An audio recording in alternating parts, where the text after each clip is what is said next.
Good morning, ladies and gentlemen, and today at the IEC, a very special guest with us this morning, the Chief Minister of Chhattisgarh, Mr. Bhupesh Baghel. Baghel साहब, आपने 27 महीने पहले कमान संभाली थी छत्तीसगढ़ की और इस दौरान कम से कम 12 महीने कोविड से लड़ने में निकल गए। इन 27 महीनों में आपका एक्सपीरियंस क्या रहा है in terms of economic development in the state of Chhattisgarh? जहाँ तक कि मैंने जब सत्ता संभाली 17 दिसंबर 2018 और उसके ठीक 4 महीने बाद लोकसभा के चुनाव हुए, फिर हमारे यहाँ स्थानीय चुनाव भी हुए, नगरीय निकाय के, जिला पंचायत के सब चुनाव हुए और उसके बाद हम दूसरा बजट प्रस्तुत किए, वैसे ही कोरोना का। लेकिन हमने जो रोड मैप बनाया उसका प्रभाव पूरे छत्तीसगढ़ में पड़ा और रोड मैप ये था कि सबसे पहले हमने किसानों के ऋण माफ़ किया।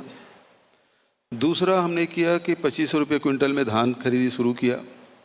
बाद में भारत सरकार ने कहा कि आप बोनस दे रहे हैं इसलिए आपके चावल नहीं खरीदे जाएंगे FCI के माध्यम से। फिर हमने नेक्स्ट ईयर फिर 1800 खरीदा, इस साल 1868 रुपये के हिसाब से खरीदा। और फिर किसानों है इसलिए इनपुट सपोर्ट प्राइस हमने दिया 10,000 रुपये प्रति एकड़ का। इससे स्थिति ये बनी कि किसानों के आर्थिक स्थिति में सुधार हुआ।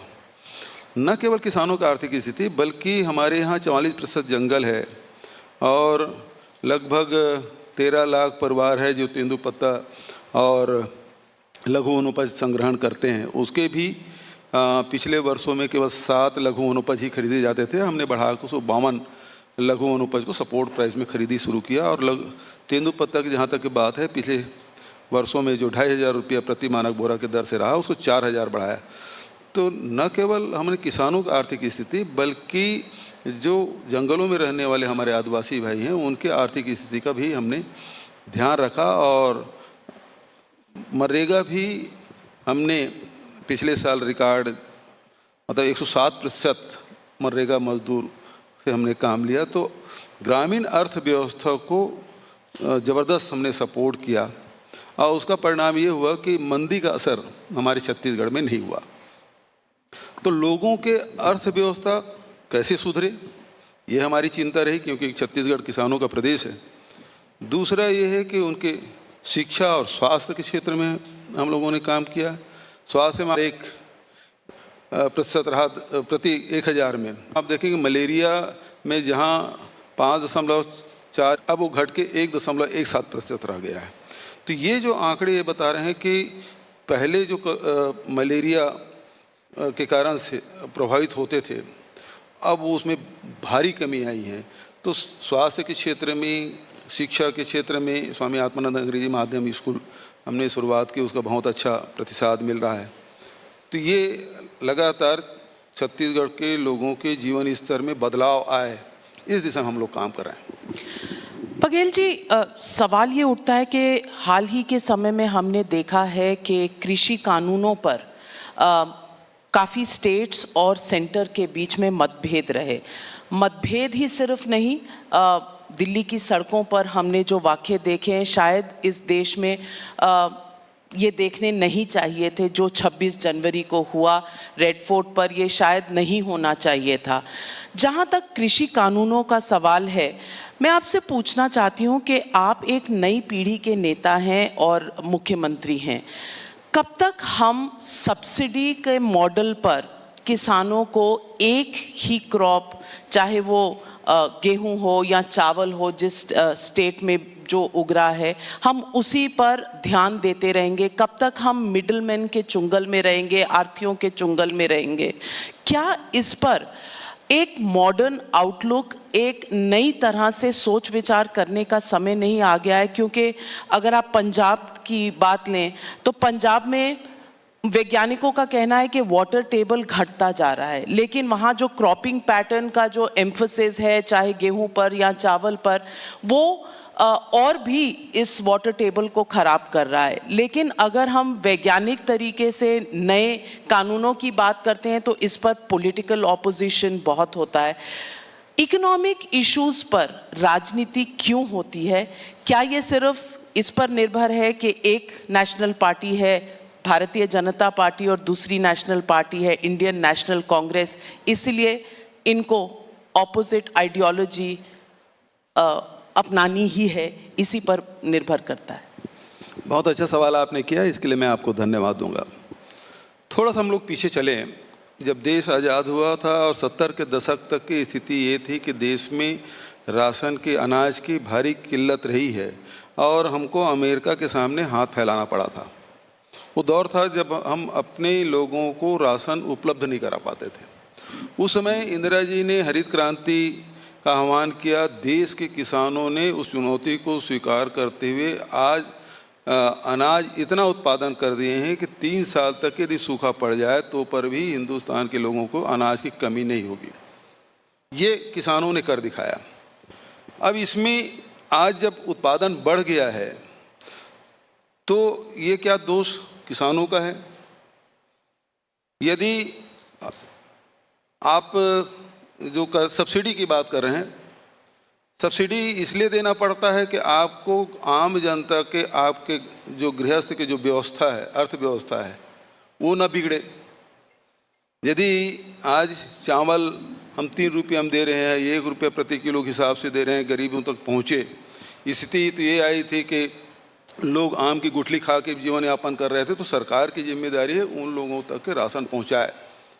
उनका हक है, भोजन का अधिकार है, तो इस कारण से सब्सिडी देनी पड़ती है। दूसरी बात ये है, क्या सब्सिडी केवल किसानों को दिया जाता है? क्या जितने उद्योग एनपीए हुए हैं पिछले सालों में, हजारों नहीं 1.5-2 लाख करोड़ रुपया उद्योगपतियों को का ऋण माफ़ नहीं किया? और किसानों के यदि ऋण माफ़ी की बात आती है, सहयोग की बात आती है, तो सब लोग उठ खड़े होते हैं। दूसरी बात ये, यदि किसान मांग क्या कर रहे हैं? भारत सरकार ने मिनिमम सपोर्ट प्राइस घोषित किया, हमारे अनाज उस सपोर्ट प्राइस में खरीदिए, उसकी व्यवस्था करिए। ये किसान ही एक ऐसा वर्ग है जो अपने उत्पाद का रेट तय नहीं करता। बजट सारे लोग अपने उत्पाद का रेट तय करते हैं, क्योंकि यदि उस प्रकार से हो तो ये इकोनॉमिक आप शुरू से उस प्रकार की व्यवस्था करके रखे हैं कि राशन कम से कम सस्ता मिले आपकी गृहस्थी चलाने के लिए।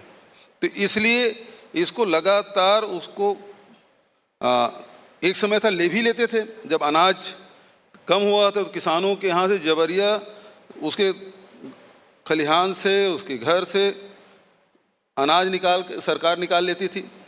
आज जब ज़्यादा हो गया तो आपको अब व्यवस्था ये करना चाहिए कि ये जो अनाज है उसका उपयोग क्या है।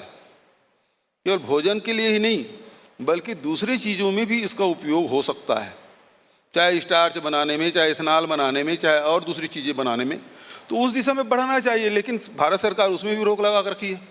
हमने पत्र लिखा कि हमको इथेनॉल बनाने की अनुमति दी जाए। हमारे पास सरप्लस पैडी है, और सरप्लस पैडी करें क्या? जैसे इस साल हमने रिकॉर्ड धान खरीदी किया। 21 साल के में 21वां साल है हमारे छत्तीसगढ़ का, और इसमें हमने 92 लाख मीट्रिक टन धान खरीदा। मतलब किसानों के जो हमारे रजिस्टर्ड किसान थे 21,53,000, उसमें से 20,50,000 लोगों का हमने धान खरीदा। मतलब लगभग 95.4% किसानों का हमने धान खरीदा। तो धान, अब भारत सरकार कहती है हम एफसीआई में चावल नहीं लेंगे। हमको कहा दिया गया कि 24 लाख मीट्रिक टन ही चावल हम आपके लेंगे, जबकि पहले सहमति बनी थी 60 लाख मीट्रिक टन का। अब जो धान बचेगा उसका हम करें क्या? या तो मार्केट में बेचें, या सड़ता हुआ छोड़ दें, या फिर दूसरा अल्टरनेटिव है कि उसका इथेनॉल बना दें। आज बायोडीजल की, बायोफ्यूल की सब पूरे दुनिया में डिमांड है। यदि उस दिशा में बढ़ना चाहते हैं तो उसमें भी भारत सरकार रोक लगा कि आपको अनुमति नहीं दी जाती। तो आपको यदि सरप्लस अनाज है तो उसके अल्टरनेटिव आपको व्यवस्था करनी चाहिए। किसानों का ये दोष बिल्कुल नहीं है। किसानों ने चुनौती स्वीकार की कि देश के लिए अनाज उत्पादन करे, और उन्होंने करके दिखा दिया। वैज्ञानिकों के सहयोग से, किसानों की मेहनत से ये संभव हुआ। बघेल साहब, आपने बात की कि पीछे ले जाता हूं और बताता हूं कि इंडिपेंडेंस के समय से कैसे हमारे यहाँ फूड ग्रेन की शॉर्टेज थी। मैं आपसे ये कह रही हूं कि हमने पीछे का दौर देखा है, उससे बहुत कुछ सीखा है और उससे बहुत आगे बढ़े भी हैं, और ये एक्सपीरियंस एक दौर के लिए शायद हमारे लिए बहुत ज़रूरी था। लेकिन अब हमें आगे देखने की ज़रूरत है। आज के दौर में कॉस्ट ऑफ स्टोरेज एक इम्पॉर्टेंट मुद्दा है जिसे हमें देखना पड़ेगा। आपने स्वयं ही कहा कि जो धान है वो सरप्लस है, तो हम धान क्यों उगाएं, कुछ और क्यों ना उगाएं? ये एजुकेशन किसान को देना भी तो किसी सरकार का दायित्व बनता है। ये स्टेट गवर्नमेंट कहे कि मेरा दायित्व है या सेंट्रल गवर्नमेंट कहे कि मेरा दायित्व है, ये राजनीति में बात दब कर रह जाती है। इशू ये है कि ना हम अपने किसान को मॉडर्नाइज कर रहे हैं सोचने के लिए कि आप वीट राइस कल्टीवेशन से निकलकर आगे जाएं। दूसरी बात, ये जो किसान के जो नए लॉज थे, ये जो नए कृषि के लॉज थे, ये उन्हें एक फ्रीडम देता, वो अपने आप एक्सपेरिमेंट करके सीखते। जो मिनिमम सपोर्ट प्राइस है उसकी गारंटी भी सरकार ने कहा कि वो दे रही है। आप कहते हैं कि लिखित में दीजिए, लॉ में इंक्लूड कीजिए, पहले भी कभी लॉ में इंक्लूड नहीं हुआ। स्टोरेज के मामले में हमारे यहाँ गोडाउन्स की कमी है, और गोडाउन्स में आपने देखा होगा, कम से कम मैंने अपने जर्नलिस्टिक जीवन में पंजाब हरियाणा के गोडाउन्स में धान सड़ता हुआ देखा है, उसको चूहों को खाते हुए देखा है, और वो ह्यूमन कंजम्पशन स्टैंडर्ड पर नहीं आते, ये सब हमने देखा हुआ है। लेकिन हम अपनी गलतियों से सीखते क्यों नहीं? मैं आपसे आज एक पॉलिटिशियन के नाते नहीं, एक भारतीय नागरिक के नाते पूछना चाहती हूँ कि क्या इस पर सभी स्टेट्स, सेंटर, सभी पॉलिटिकल पार्टीज को एकजुट होकर सोचने की ज़रूरत नहीं है? डायरेक्ट बेनिफिट ट्रांसफ़र करिए अगर सब्सिडी की ज़रूरत है और कंजम्पशन स्टैंडर्ड्स बचानी है फैमिलीज़ की। हमें मिडलमैन की ज़रूरत क्यों है? पहली बात तो ये है कि हम किसी कमरे में बैठ के किसी राज्य में क्या उत्पादन होगा ये तय नहीं कर सकते। दूसरी बात ये है कि चाहे छत्तीसगढ़ हो, चाहे उड़ीसा हो, बंगाल हो, आसाम हो, इन राज्यों में जहाँ हैवी रेनफॉल होता है, आप बरसात में धान के अलावा क्या ले सकते हैं? महाराष्ट्र है या कर्नाटक है जहाँ पानी कम गिरता है, या राजस्थान में जहाँ पानी कम गिर रहा हो, वहाँ आप यदि दूसरे फसल के बारे में सोचेंगे तो संभव है। लेकिन आप उड़ीसा छत्तीसगढ़ में नहीं सोचते। छत्तीसगढ़ में दोनों मानसून आते हैं। आपके मुंबई की भी मानसून हमारे छत्तीसगढ़ में आता है, उड़ीसा के बंगाल की खाड़ी से जो थोड़ा सा भी हलचल हो तो छत्तीसगढ़ में पानी गिर जाता है। तो हम बरसात में दूसरा फसल ले ही नहीं सकते। और दूसरी बात यह है कि हमारे यहाँ 44% जंगल है। अब वहाँ आप बांध नहीं बना सकते, आप नहर नहीं खोद सकते, सिंचाई की कोई साधन नहीं है, तो आप कौन सा फसल ले सकते हैं? आपको पर्यावरण भी सुधारना है। हम यदि कहें हिंदुस्तान के 8 से 10% ऑक्सीजन हम देते हैं छत्तीसगढ़ से, लेकिन हमारे जंगल में रहने वालों क्या मिलता है उसके अगेंस्ट में? क्योंकि वहाँ न बिजली जा सकती है, न बांध बना सकते हैं, न सिंचाई की व्यवस्था करते हैं, तो बरसात में जो पानी गिरता है उसी से फसल लेते हैं। तो आज स्थिति ये है, जिन राज्यों में दूसरे फसल लिए जा सकते हैं उन राज्यों में यदि आप धान ले रहे हैं तो उसे रोका जा सकता है। लेकिन छत्तीसगढ़, उड़ीसा, बंगाल, आसाम में आप क्या कर सकते हैं? आप जो ऊपरी आसाम है वहाँ तो चाय बागान है, लेकिन लोअर आसाम है जहाँ ब्रह्मपुत्र के नीचे जहाँ फ्लड आता है, तो फ्लड में आप कौन सा फसल ले सकते हैं धान के अलावा, और उसके कैसे रोक सकते हैं? दूसरी बात, बार बार जब बात आ रही है ये किसी कानून के बारे में जो बात आप कह रही हैं, तो आखिर किसानों ने तो मांगा नहीं था ये कानून लागू करो। दूसरी बात यह है कि जहां मंडी नहीं है वहां कौन सा रेट ज़्यादा हो गया? बिहार ने 2006 में बंद कर दिया था मंडी एक्ट, लेकिन आज बिहार में 700 से लेकर 1200 तक के धान बेच रहे हैं, और हमारे छत्तीसगढ़ में हमने सोसाइटी के माध्यम से खरीदना शुरू किया था। हमारे यहाँ समर्थन मूल्य में खरीदी हो रही है, 1868 रुपये हमने खरीदा। तो किसान यही मांग रहे हैं कि हमको समर्थन मूल्य हमारी खरीद की जाए। वो गलत नहीं कर रहे हैं। आप यदि उसके उत्पादन को देखें, अच्छा किसान यदि किसानी ना करे तो सरकार बताए वो क्या करे, दूसरा काम क्या है वो बता दे। आप किसानी भी नहीं करने देंगे और उसका रेट भी ना दें तो आखिर किसान करेगा क्या। और आज भी 60% हिंदुस्तानी कृषि पे निर्भर है। हमारा जो इकोनॉमी किस प्रकार से है, अर्थव्यवस्था इस प्रकार से है, जिसके पास रोजगार नहीं है वो सब किसानों से जुड़े हुए, कृषि से जुड़े हुए हैं। और 60% लोग हैं। यदि 60% लोगों को संभालना है और कोई बहुत ज़्यादा राशि की ज़रूरत नहीं है, इससे हमने छत्तीसगढ़ में उसको कर दिखाया। आज पूरे हिंदुस्तान के किसी राज्य से तुलना कर लीजिए, वहाँ के लोगों के, आप यहाँ बहुत सारे लोग बैठे हैं, इन 2 वर्षों में सबसे ज़्यादा यदि ट्रैक्टर बिका है तो छत्तीसगढ़ में बिका है, सबसे ज़्यादा मोटरसाइकिल बिका है तो छत्तीसगढ़ में बिका है, सबसे ज़्यादा कारें बिकी है तो छत्तीसगढ़ में बिकी है। क्यों? क्योंकि हमने किसानों का अर्थव्यवस्था को हमने सुदृढ़ किया। यही बात राहुल जी कहते हैं कि जो आम लोग हैं उसके जेब में पैसा डालने काम करो। जो अर्थशास्त्री दुनिया के वो भी कहते हैं कि आम लोगों की जेब में पैसा डालो, और वो काम छत्तीसगढ़ सरकार कर रही है कि आम लोगों के, किसानों के 20 लाख किसानों के खाते में हमने डाला, 20 लाख परिवार हो गया। 13 लाख हमारे तेंदुपत्ता संग्राहक हैं, उसके हमने डाला। इस साल पूरे देश के 72.5% लघु वनोपज खरीद का हम सबसे ऊपर में है। लघु वनोपज भी खरीदें, उसका वैल्यू एडिशन भी कर रहे हैं। तो उन लोगों के जेब में पैसा गया तो वहाँ के बाजार में भी रौनक है। चाहे आप जिम ज्वेलरी में चल दीजिए, सराफा बाजार भी कहिए, रियल इस्टेट में कहिए, छत्तीसगढ़ में आप रजिस्ट्री निकाल के देख लीजिए, अन्य वर्षों की तुलना में हमारे छत्तीसगढ़ में 1.5 गुना ज़्यादा रजिस्ट्रियाँ हुई है रियल इस्टेट में। उसी प्रकार से चाहे टेक्सटाइल में चल दीजिए, किसी फील्ड में चल दीजिए आप। तो यदि हिंदुस्तान के इकोनॉमिक्स को सुधारना है तो आम जनता के जेब में पैसा डालना पड़ेगा। चंद लोगों की जेब में पैसा डालने से हिंदुस्तान की इकोनॉमी नहीं सुधरने वाली है। न व्यापार संभलने वाला है, न उद्योग चलने वाला है। यदि उद्योग चलाना चाहते हैं तो आखिर उद्योग के उत्पाद का जो सामान है वो जाएगा कहाँ? ग्राहक के पास। ग्राहक की जेब में पैसा नहीं है। पैसा नहीं है तो खरीदेगा कौन? तो सबसे ज़रूरी ये है, यदि आपको व्यापार चलाना है तो ग्राहक के जेब में पैसा होना चाहिए। अब जब बाजार चलेगा, व्यापार चलेगा तो उद्योग भी चलेगा। उद्योग भाई उत्पादन कर लेंगे, रखेंगे कहाँ? कौन खरीदेगा? इसलिए ज़रूरी है कि ग्रामीण अर्थव्यवस्था को आप मजबूत करिए। इसका जीता जागता उदाहरण हमारा छत्तीसगढ़ है। जो पार्टी लाइसेंस राज जिसने शुरू किया था इंदिरा गांधी जी के दौर में, आज वो कह रही है कि आम आदमी के जेब में पैसा जाए और कुछ लोगों की मदद सिर्फ ना हो, सबकी मदद हो। तो ये कांग्रेस में एक बड़ा बदलाव आया है। और आपने असम की बात की छत्तीसगढ़ के साथ, और असम की बात आजकल आप बहुत दिल से करते हैं क्योंकि प्रभारी हैं आप असम के लिए इस चुनाव के दौर में। ऑब्जर्वर, जिस तरह से आप असम को अपने अंदर ले चुके हैं तो ऐसा लगता है कि छत्तीसगढ़ और असम दोनों आप ही के स्टेट हैं। तो मैं आपसे पूछना चाहूंगी, इस चुनाव के दौर में आपने राहुल जी की बात की।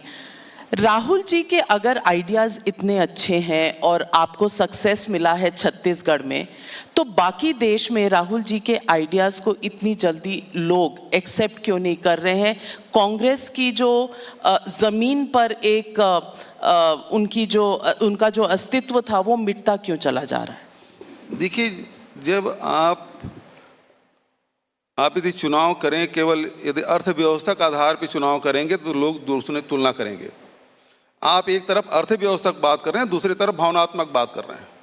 आप सर्जिकल स्ट्राइक की बात कर रहे हैं, तो भावनात्मक देशभक्ति की बात आ गई। उस समय अर्थव्यवस्था की बात नहीं हुई। और जो राहुल जी ने जो न्याय की बात कही है, हमने लागू किया और उसका रिजल्ट दिखाई दे रहा है। तो ये देर सवेर पूरे देश के लोगों को उस दिशा में चलना पड़ेगा। आखिर महात्मा गांधी की भी जो ग्राम स्वराज्य है, क्या स्वावलंबन क्या है, कि हम इसी दिशा में बढ़े। जब तक कि हम स्वावलंबी नहीं बनेंगे, आर्थिक रूप से मजबूत नहीं बनेंगे, देश का अर्थव्यवस्था सुधरना नहीं है। तो इसलिए हमारे विचार है, चिंतन है, उसके केंद्र में व्यक्ति होना चाहिए, परिवार होना चाहिए। जब तक कि उसको हम ध्यान में रख के हम अपने रणनीति नहीं बनाएंगे, नीतियाँ नहीं बनाएंगे, कार्यक्रम नहीं देंगे, आप अर्थव्यवस्था आपका फेल होते जाएगा। तो आप कह रहे हैं कि भाजपा के लिए लोग इसलिए वोट देते हैं क्योंकि भावनात्मक होता है और डेवलपमेंट, अर्थव्यवस्था के मामले में मोदी सरकार कुछ कर नहीं पाई है? बिल्कुल नहीं। आप 2019 के चुनाव में देख लीजिए, किसी ने नोटबंदी के आधार पे एक बार भी वोट मांगा? जीएसटी के आधार पे एक बार भी वोट मांगा? या अभी आसाम में, बंगाल में या 5 राज्यों में चुनाव हो रहे हैं, वहां लॉकडाउन के आधार पे उन्होंने वोट मांगा?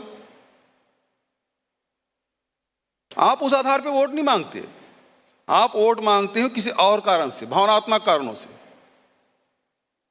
तो आप समझते हैं कि जनता जो वोट देती है वो इसके बीच में डिफरेंस नहीं कर पाती, जनता बेवकूफ बन जाती है हर बार? जनता तो सब कुछ है, उसको बेवकूफ कैसे कर सकते हैं आप? तो फिर अगर जनता वोट देती है, सवाल इस बात का है, जो दिखता है वही बिकता है। आप जो बताएंगे वही तो देखेंगे, टीवी में आप जो चीज दिखाएंगे वही तो लोग देखेंगे।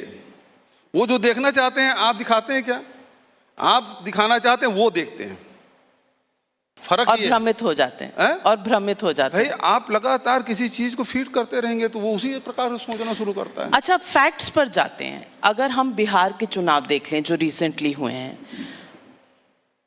कांग्रेस पार्टी जूनियर पार्टनर थी आरजेडी की।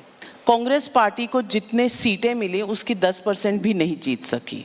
महाराष्ट्र में आप देख लीजिए, आप टेल एंडर की पार्टी हैं। उस पूरे अलायंस पार्टनरशिप में शिवसेना और एनसीपी के बीच में कांग्रेस का कोई अस्तित्व नहीं है। केरला की तरफ आ जाइए, केरला में हमेशा ये हुआ है कि एलडीएफ के बाद यूडीएफ, यूडीएफ के बाद एलडीएफ। इस बार ऐसा लग रहा है, हर ओपिनियन पोल ये कह रहा है कि पिनरी विजयन की सरकार वापस आएगी। राहुल गांधी अब वहाँ के नेता हैं, वहाँ के मेंबर ऑफ पार्लियामेंट है वायनाड के, फिर भी केरला में उनका कोई ऐसा वहाँ पर लोगों के ऊपर असर नहीं पड़ा है। तमिलनाडु में आप 41 सीट के जूनियर पार्टनर थे 2016 में, अब आप 25 सीट के जूनियर मोस्ट पार्टनर हो गए। ये फैक्ट्स हैं बघेल जी, इसको कोई जुटला नहीं सकता। नहीं, एक चीज बताइए, वहाँ तमिलनाडु में जूनियर मोस्ट है तो और किस किस से गठबंधन हुआ? 3-4 लोगों के बीच में गठबंधन कि 2 पार्टी के बीच में गठबंधन है? नहीं, तो जूनियर मोस्ट कैसे हो गया? 3-4 पार्टियां भी हों पर अस्तित्व मतलब कांग्रेस जो एक नेशनल पार्टी थी। ठीक है, तमिलनाडु में शुरू से वही रहा है, डीएमके या एआईडीएमके इनके बीच रहा है। तो वहां कौन सा दूसरी पार्टी बड़ी पार्टी हो गई? केरला में तो शुरू से चला आ रहा है। पर इस बार तो यूडीएफ, आपको रिजल्ट पहले से मालूम हो गया। ओपिनियन पोल मैंने पहले ही कहा कि ओपिनियन पोल में आप लैग बिहाइंड कर रहे हैं। तो ओपिनियन पोल में भारतीय जनता पार्टी कहीं नहीं जीत रही 5 राज्यों में, ना आसाम में जीत रही है, ना बंगाल में जीत रही है, ना साउथ में करे 2-2 बार। बंगाल में भी आप कांग्रेस का हाल देख लीजिए, आपको आईएसएफ का सपोर्ट लेना पड़ता है। केरला में आप लेफ्ट के खिलाफ लड़ते हैं, बंगाल में लेफ्ट की लाठी लेकर चलते हैं। आइडियोलॉजी कहाँ गई कांग्रेस पार्टी की? कांग्रेस की आइडियोलॉजी कहीं नहीं गई है। उतार चढ़ाव आते रहते हैं और उतार चढ़ाव आएंगे। आज यदि भारतीय जनता पार्टी को सबसे बड़ी पार्टी आप मानते हैं तो पर भी आप पंजाब में किसका सपोर्ट लेते हैं, हरियाणा में किसका सपोर्ट लिए, दिल्ली में आपकी क्या स्थिति है? आप बिहार जैसे बड़े राज्य में भी आप नीतीश कुमार के सहारे आप चल रहे हैं। तो आज ये कहना कि केवल एक पार्टी सभी राज्यों में है, ये कहना गलत बात है। क्षेत्रीय दल का भी अस्तित्व है और क्षेत्रीय दलों के साथ जो बदली हुई जो राजनीति देवगौड़ा जी वगैरह के समय जो चला, गठबंधन के बीपी सिंह और के समय जो गठबंधन को जो दौर चला है वो अभी भी चल रहा है। और कौन सा ऐसी पार्टी है जो किसी समझौता नहीं करते और लड़ती है? कांग्रेस की आप क्षेत्रीय पार्टी है? कांग्रेस क्षेत्रीय पार्टी नहीं, भारतीय जनता पार्टी क्षेत्रीय पार्टी नहीं है, ये राष्ट्रीय पार्टी है। लेकिन क्षेत्रीय पार्टियों का भी वजूद अब बहुत सारे राज्यों में हो गया है। दिल्ली राजधानी में भी आप देखिए क्षेत्रीय पार्टी है। आपकी जो कमिटी है छत्तीसगढ़ की कांग्रेस की, उन्होंने एक पास किया है रेजोल्यूशन के राहुल गांधी को वापस अध्यक्ष बनना चाहिए कांग्रेस का। मैं आपसे पूछ रही हूं कि अगर राहुल गांधी जी को इतने अवसर दिए गए हैं और पार्टी में या उनकी इच्छा में कोई फर्क नहीं हुआ, वो हमेशा ऐसा लगता है कि भागना चाहते हैं अध्यक्षता की पोजीशन से। तो क्या किसी और को ये कार्यभार संभालने की अनुमति नहीं है? G23 भी कह रही है आपकी अपनी पार्टी में ही कि भाई आप लाइए एक ऐसा परफॉर्मर जो पार्टी का अस्तित्व वापस खड़ा कर सके। क्या उनकी ये मांग जो है नाजायज है? क्यों घूम फिरकर पूरे कांग्रेस पार्टी के इतने टैलेंट पूल में आप जैसे नेता हैं जहां पर, वहां घूम फिरकर एक ही नाम बार बार आता है, वो है राहुल गांधी। डेमोक्रेसी में और कोई किसी को चांस देने का आपके पास इजाजत ही नहीं है? पहली बात तो ये है कि राहुल गांधी जी के अध्यक्षता में एक बार चुनाव लड़े और चुनाव लड़ने के बाद हम बुरी तरह से पराजित हुए। पराजित होने की सारी जिम्मेदारी लोग दूसरों पे थोपते हैं। राहुल गांधी जी ने इसे स्वीकार किया और इस्तीफा दिया। उन्होंने कहा आप जिसको चाहें आप चुन लें। ये तो कांग्रेस पार्टी पर आए, राहुल गांधी पे तो नहीं। राहुल गांधी ने कहा आप तो अध्यक्ष जिसको बनाना बना लीजिए, गांधी परिवार से बाहर बना लीजिए। लेकिन हुआ क्या, CWC ने और सारे राज्यों ने कहा नहीं आप बने। और दूसरी बात यह है, यदि राहुल गांधी जी को अध्यक्ष बनाने का हम मांग करते हैं, उसके पीछे ठोस कारण है। आज पूरे देश में सत्ता के खिलाफ कौन बुलंद आवाज में अपनी बात करता है? भूपेश बघेल, अमरिंदर सिंह, अशोक गहलोत, कई नेता हैं जो आवाज।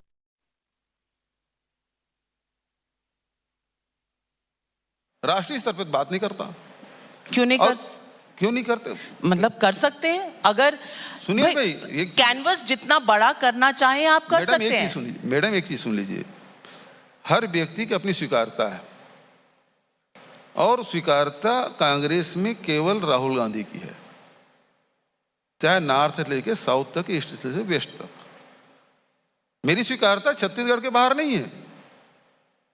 दूसरे नेता सीनियर लीडर हैं, उसकी स्वीकारता हो सकता है कुछ ज्यादा हो, लेकिन राहुल गांधी की जो स्वीकारता है पूरे कांग्रेस में, पूरे देश भर में है।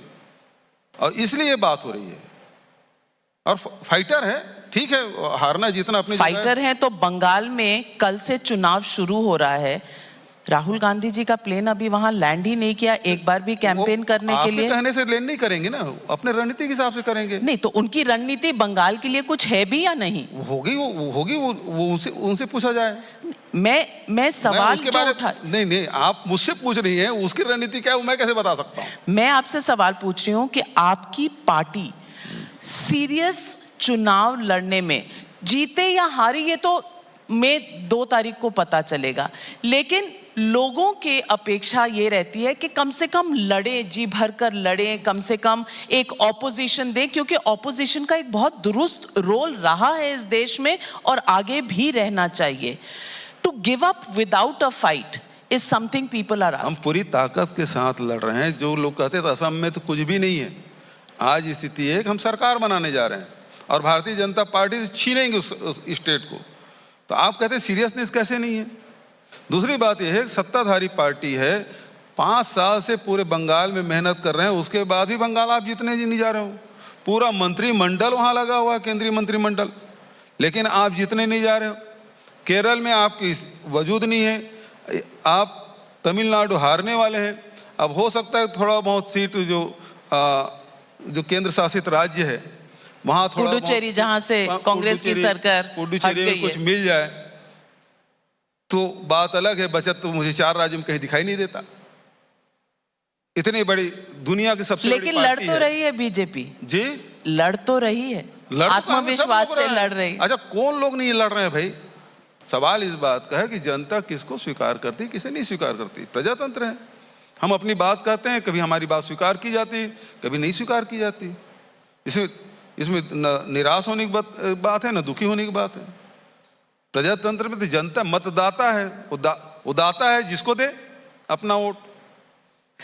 भूपेश बघेल जी, राजनीति पर चर्चा कर अच्छा लगा, लेकिन आज ये इकोनॉमिक कॉन्क्लेव है, तो इस पर जाते जाते आपसे एक सवाल ये पूछूंगी कि हम चर्चा कर रहे हैं कि अगले दशक में हम किन राज्यों को देख रहे हैं जो अपना एक स्थान बनाएंगी देश की इकोनॉमी में? आपने इकोनॉमी पर चर्चा की, मैं आपसे पूछना चाहती हूं कि अगले दशक में रिफॉर्म, परफॉर्म, ट्रांसफॉर्म जो हमारा एक स्लोगन है, इस स्लोगन को आप असलियत में कैसे बदलेंगे? देखिए, वो राज्य जो ग्रामीण अर्थव्यवस्था को मजबूत करे, रूरल इंडस्ट्री पार्क लगाए, वैल्यू एडिशन करे, चाहे माइनर फॉरेस्ट प्रोड्यूस की बात हो, चाहे औषधि में बात हो, चाहे वो ग्रेन्स में भी हो, यदि उसका आप उस दिशा में आप काम करेंगे तो लोगों का आय भी बढ़ेगी और नए उद्योग भी लगेंगे और उद्योग के साथ साथ लोगों को रोजगार भी मिलेगा और देश के भी इकोनॉमी में सुधार होगा। तो ये जब तक कि हम लोग नहीं करेंगे तब तक की बात नहीं बनेगी। कोर सेक्टर में हमने बहुत स्टील उत्पादन कर लिया, पावर सेक्टर में हम लोग बहुत काम कर लिए, लेकिन उसमें सिचुएशन आ चुका है। तो लेकिन ये जो सेक्टर है उसमें काम करने की ज़रूरत है, जहाँ रोजगार मिलेंगे लोगों को और अवसर मिलेंगे और अर्थव्यवस्था में योगदान देंगे। बघेल जी, हमेशा एक पॉलिटिकल रिपोर्टर की एक इच्छा होती है कि एक ऐसा पॉलिटिकल सवाल आपसे पूछा जाए जिससे एक हेडलाइन सी बने।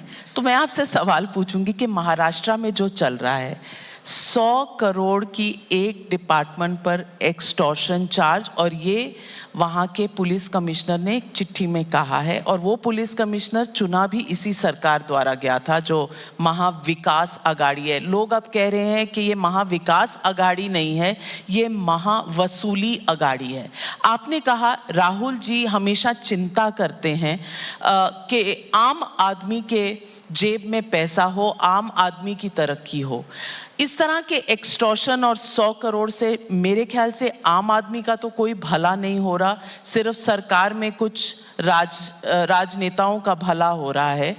इस पर कांग्रेस की अपने क्या विचार हैं? क्या कांग्रेस इस अनहोली अलायंस को कंटिन्यू करेगी और बाकी देश भर में उपदेश देगी कि जो बीजेपी कर रही है वो गलत है, हम वैसा नहीं करते, लेकिन जब समय आएगा तो आप भी वही करेंगे जो आप दूसरों को अक्यूज करते हैं? पहली बात तो है कि जब भारतीय जनता पार्टी को नेता इस सीट पे बैठे ना, तो जरूर इस बात को पूछ लीजिएगा कि केवल विपक्षी राज्यों में ही आईटी, ईडी, सीबीआई की छापे क्यों पड़ते हैं, उन राज्यों में क्यों नहीं पड़ते जहां भारतीय जनता पार्टी या उसके अलायंस के लोग शासन कर रहे हैं? नंबर एक। नंबर दो, जिस घटना के बारे में आप कह रहे हैं, तो ये बंदा बहुत ईमानदार लगता है, लेकिन ईमानदारी तब आई जब उसके गले तक के कानून के हाथ पहुंच रहे थे, तब उसको ईमानदारी की बात याद आई। ये घटना होगी भी, मैं नहीं कहता, मैं कोई जांच नहीं कर रहा हूँ ना मेरे पास कोई रिपोर्ट आता है, जो मीडिया के माध्यम से जो जानकारी मिलती है उसी आधार पे कह रहा हूँ मैं। तो क्या इतने दिन तक के ये घटना हो रही थी? यदि हो भी रही थी तो चुप क्यों था? तो इसका मतलब उसकी मिली भगत थी, और जब आपका गला फंसने लगा था आप कहें कि गृह मंत्री का आपने चिट्ठी लिख दिया, सुप्रीम कोर्ट ने कहा आप हाई कोर्ट जाइए। जब तक ये मामले के तब तक के सब बातें नहीं आएगी तब तक के किसी मामले में कहना उचित नहीं होगा। जांच रिपोर्ट एनआईए जांच कर रही है, जांच रिपोर्ट आने दीजिए। अब इस मामले में जो 100 करोड़ वाले मामले है, अभी तो सुप्रीम कोर्ट ने रिजेक्ट किया है, हाई कोर्ट गए नहीं है, वो न्यायालय क्या आदेश देते हैं नहीं देते उसके बारे में मैं, लेकिन कार्यवाही उन अफसरों पर जरूर शुरू हो गई है जिन्होंने तथ्य सामने रखे। भूपेश बघेल जी, आप एक ग्रासरूट के नेता हैं, और ग्रासरूट में आप जानते हैं कि पब्लिक परसेप्शन जो होती है वो बहुत ज़रूरी होती है, क्योंकि आपको दिल जीतना होता है पब्लिक का। और पब्लिक इस वक्त ये कह रही है कि आज आपने कह दिया कि परमवीर सिंह जी तो इतने कहाँ से सच्चे हो गए, चुना मैंने कहा वो तो बहुत ईमानदार हैं। नहीं, तो चुना तो आप ही की सरकार ने था, तब वो सही थे, लेकिन अब लांछन लगाएंगे तो वो सही नहीं है। किसी को नहीं है अधिकारी चुनने का अधिकार नहीं। हम तो 5 साल वाले हैं, वो 35 साल वाले हैं। एक बार उनकी नियुक्ति, एक बार आईएएस बन गए, आईपीएस बन गए, तो जिंदगी में 60 साल की उम्र होते तक, रिटायरमेंट तक के वो रहेंगे। हम लोग आते जाते रहते हैं, तो अधिकारी चुनने का अधिकार हमको नहीं है, जो है उसी में से काम लेना पड़ता है, चाहे सरकार चाहे कोई भी हो। लेकिन ये 100 करोड़ का जो एक्सटॉर्शन है, इस पर मुख्यमंत्री कोई एक्शन ले नहीं रहे, होम मिनिस्टर अपने स्थान पर अटल है। होम मिनिस्टर के रहते हुए क्या इसकी कोई भी तहकीकात हो सकती है? भाई जांच ही संस्थित नहीं हुई है, कोर्ट में गए हैं, कोर्ट को जो डायरेक्शन देंगे उसको तो मानना ही पड़ेगा। तो तब तक एविडेंस होम मिनिस्टर अपनी जगह रहकर डिस्ट्रॉय करना चाहे तो कर सकते हैं, समय है उनके पास। एनआईए है, सारे फोर्सेस आपके पास हैं, आप कर लीजिए, कहाँ रोक रहे हैं। लेकिन मेरा सवाल ये है कि उन्हीं राज्यों में क्यों होता है सब चीजें जहां विपक्ष की सरकारें हैं। सवाल ये है, चाहे आप कहें पश्चिम बंगाल कहें, केरल कहें, छत्तीसगढ़ कहें, पंजाब कहें, आपके खिलाफ खड़े हुए तो आप अड़तिया के खिलाफ भी आपने कार्रवाई कर दी, क्योंकि आंदोलन अड़तियों का है। तो स्टेट्स ने भी कई ने पास कर दिया है रूल के सीबीआई हमारे लैंड पर आ नहीं सकती। ये कॉन्फ्रंटेशन की राजनीति क्या has it become something that will have to accept in the future? देखिए, जब दुरुपयोग होना शुरू हो तो ये करना ही पड़ेगा। और जहाँ तक छत्तीसगढ़ की बात है, ये हमारी सरकार ने, पिछली सरकार ने किया था रोकने का काम। मेरी सरकार आने के बाद तो मैं केवल ये है कि भारत सरकार के गजट नोटिफिकेशन नहीं हुआ है, राज्य में 2012 हो गया था, तो वो नोटिफाइड कर दीजिए, बस इतना मैंने किया था। नंबर 2, आखिर एनआईए का उपयोग, हालांकि ये बात सही है कि यूपीए सरकार में ही वो एक्ट बना, लेकिन किस प्रकार से उपयोग हो रहा है वो पूरा देश देख रहा है। जैसे छत्तीसगढ़ में जीरम घाटी की घटना घटी, जीरम में हमारे 29 नेता और जवान शहीद हुए थे, हमारे छत्तीसगढ़ के कांग्रेस के प्रथम पंक्ति के नेता शहीद हुए थे। एनआईए ने जांच रिपोर्ट दी, फाइनल रिपोर्ट सबमिट कर दी, कुछ नहीं आया। एक साधारण इंस्पेक्टर भी जांच करता, ज्यादा बेहतर जांच करता, लेकिन अब हम उसे कहते हैं कि हमको वापस दे दीजिए जांच, हम खुद जांच करना चाहते हैं, भारत सरकार नहीं दे रही है। तो ये इस प्रकार की बातें हैं जो दुरुपयोग हो रहा है सेंट्रल से इन एजेंसियों का, वो बेहद दुखदाई भी है। Well, politics over economics or economics over politics, what do people want in states? Whichever way you look at it, Chhattisgarh is the state to watch out for in the next decade, and Bhupesh Baghel is the Chief Minister to watch out for in the next decade or more. Thank you very much for joining me on the India Economic Conclave, Mr. Bhupesh Baghel. Thank you.